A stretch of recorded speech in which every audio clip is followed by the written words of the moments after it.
গাজায় অনাহার এবং মানবিক সংকট ঘনীভূত হওয়ার পরিপ্রেক্ষিতে আকাশপথে ত্রাণ সরবরাহকে ভয়াবহ বিভ্রান্তি হিসেবে আখ্যা দিয়েছে আন্তর্জাতিক ত্রাণ সংস্থাগুলো। তাদের মতে এটি বাস্তব সমস্যার সমাধান নয়, বরং নজর ঘোরানোর একটি কৌশল।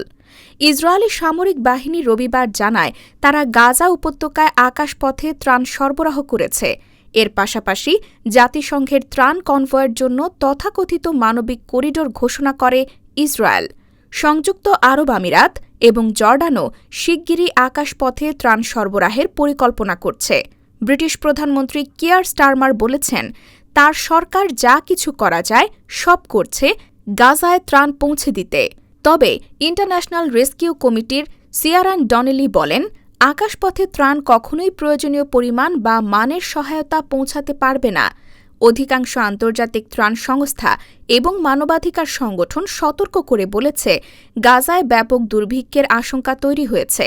গাজার হামাস নিয়ন্ত্রিত স্বাস্থ্য মন্ত্রণালয় জানিয়েছে, শনিবার আরও ৫ জন অপুষ্টিতে মারা গেছেন, যা যুদ্ধ শুরুর পর থেকে মৃতের সংখ্যা ১২৭-এ পৌঁছেছে।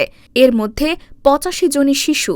বিশ্ব খাদ্য কর্মসূচি জানায়, প্রতি ৩ জন গাজাবাসীর একজন দিন পার করছেন না খেয়ে এবং ৯০,০০০ নারী ও শিশুর জরুরি চিকিৎসা সহায়তার প্রয়োজন।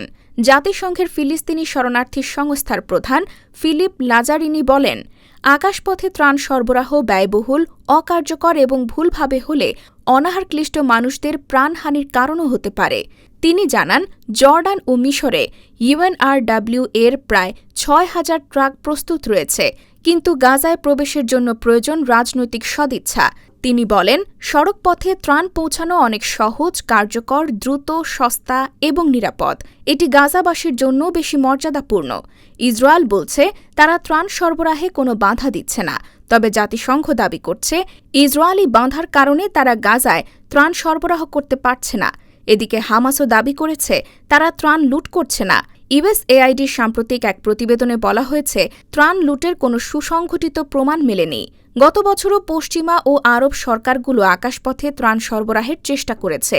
ব্রিটিশ রয়্যাল এয়ারফোর্স ১০টি ফ্লাইটে ১১০ টন ত্রাণ গাজায় পাঠায়। তবে সাহায্য সংস্থাগুলোর মতে এটি পরিস্থিতি মোকাবেলায় যথেষ্ট নয়। বিবিসির বিশ্লেষণে দেখা গেছে, গাজার ২ মিলিয়ন মানুষের জন্য একবেলার খাবার সরবরাহ করতে প্রয়োজন প্রায় ১৬০টি ফ্লাইট। জর্ডানের আছে মাত্র ১০টি এবং ইউএইর ৮টি C-130 কার্গো বিমান। নরওয়েজিয়ান রিফিউজি কাউন্সিলের শায়না লো জানান, অনেকেই সমুদ্রে পড়ে যাওয়া ত্রাণ সংগ্রহ করতে গিয়ে ডুবে যাচ্ছেন এবং কেউ কেউ আকাশ থেকে পড়া বাক্সে আহত বা নিহত হচ্ছেন। সফল হলেও এটা ছিল এক বিশৃঙ্খল পরিস্থিতি, বলেন তিনি। মানুষ একে অপরের সঙ্গে লড়াই করেছে, অনেকে আহত হয়েছে। বিবিসিকে গাজাবাসীরা জানিয়েছে, আকাশপথে ত্রাণ ফেলা ঝুঁকিপূর্ণ এবং অনেক দুর্ঘটনা ঘটেছে। একজন বলেন, বিমান থেকে ত্রাণ পড়লে তা তাঁবুতে পড়ে গুরুতর ক্ষতি বা মৃত্যুও ঘটাতে পারে। এদিকে খাদ্যের পাশাপাশি পানিরও তীব্র সংকটে ভুগছে গাজাবাসী। এক মা বিবিসিকে বলেন, খাবার নেই, পানি নেই, রুটি পর্যন্ত নেই। আমরা কেবল এক ফোঁটা পানির জন্য হাহাকার করছি। গত ৭ অক্টোবর ২০২৩ সালে হামাসের হামলার জবাবে ইসরায়েল গাজায় যুদ্ধ শুরু করে। সে হামলায় প্রায় ১২০০ ইসরায়েলি নিহত হন এবং ২৫১ জনকে জিম্মি করা হয়। এরপর থেকে গাজায় ইসরায়েলি হামলায় প্রাণ হারিয়েছেন ৫৯,০০০ জনেরও বেশি, জানিয়েছে হামাস নিয়ন্ত্রিত স্বাস্থ্য মন্ত্রণালয়। মার্চের শুরুতে ইসরায়েল গাজায় সম্পূর্ণ অবরোধ জারি করে এবং পরে আবার সামরিক অভিযান শুরু করে। বর্তমানে গাজায় ৯০% ঘরবাড়ি ধ্বংস বা ক্ষতিগ্রস্ত হয়েছে এবং বেশিরভাগ মানুষ একাধিকবার বাস্তুচ্যুত হয়েছেন। ত্রাণ সংকট চরমে পৌঁছেছে। ত্রাণ আকাশে নয়, সড়কে পৌঁছানোই হোক, এটাই গাজাবাসীর বাস্তব দাবি।